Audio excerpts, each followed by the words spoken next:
Hello, my clever students. How are you doing? I hope you all be fine and great. Now, open your books at page 134. We have moon phases. We say that if we look at the sky, we see moon each day like a different shape. Okay, sometimes we look at the sky and see there's no moon, and sometimes we don't see it, and sometimes we see it like a banana, and sometimes we see it like a full circle moon. Okay, how these moon change this shape? How these moon change this shape? Okay, we said that we have moon phase. Moon phase, it means moon shape.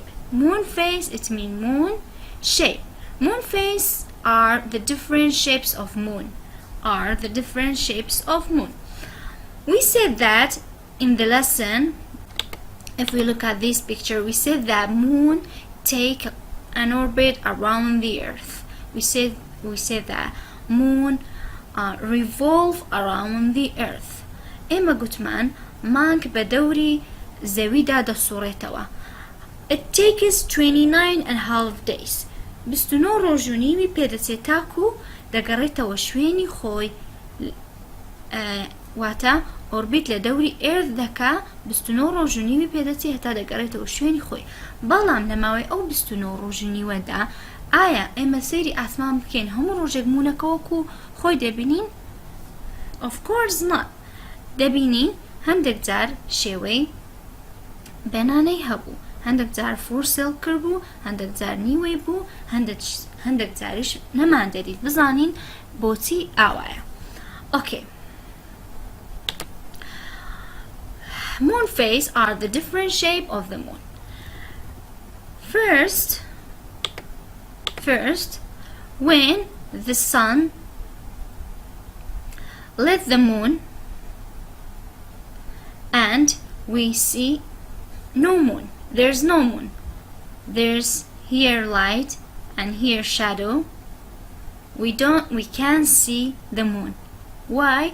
Because we just see the shadow of moon. The light of sun or sunlight in the other side. We can't see it.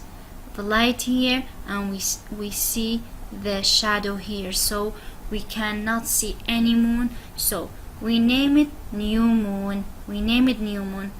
This is in the day 1 and 2, the first day and second day of orbit new moon around the earth. Okay, gutman yakam zarkate ka rojaka lamangaka dada debinin emelay chi debinin ka rojaka linada sebera balam awla ka rojle dada le emadiyarna be kawata تيدا به باودا بوترين نيومون امتنها او دبينين كا روج لينادا وناتوانين كواتا مانگا كببينين اولا روج يكم دارو داداتو بيدالين نيومون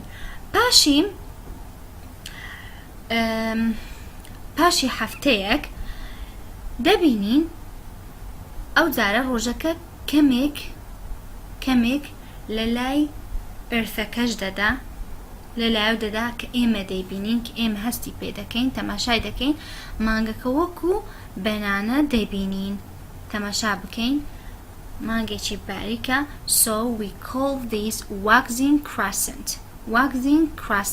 قلت من waxing بمعنى قشا كردن دي crescent يعني بتسوكتر نيوا waxing crescent يعني مانگا چي قشا كردوي بتسوكتر نيوا مانگێکی گەشە کردووی بچووکتر لە نیوە کاتێککە ڕۆژەکە کەمێکی لێ دەدا لەو لایە کە ئێمە دەیبینین کەواتە ئەوە لە هەفتەی یەکەم دەبێت و پێی دەڵێن waxing crescent.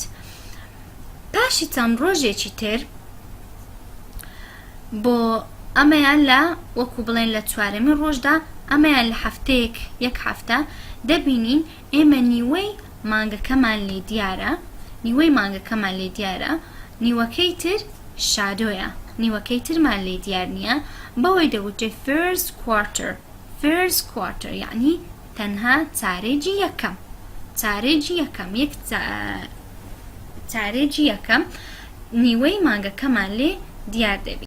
پاشان گەڕێینەوە سەر waxing gabas مانگەکە لە نزیکی نۆیەم و دەیەمین ڕۆژ پێی دەگوترێ waxing gabas. waxing بەمانای گەشەکردن دێ. gabas واتە لە نیوە زۆرتر. ئەوەیان crescent لە نیوە کەمتر، gabas لە نیوە زۆرتر. تەماشا لە نیوە زۆرتری دیارە، بەڵام لێرە نیوەیە و لێرەش لە نیوە کەمترە، کەواتە پێی دەڵێن waxing gabas. نیوەی مانگەکە زیاترمان لێ دیارە و لە ڕۆژی تقریبی نۆیەم بۆ دەیەم دەبێ. After that we see moon very beautiful like a circle, full circle. We say that if we see somebody like very beautiful, we said you are like a full moon. Okay, we say that. So we see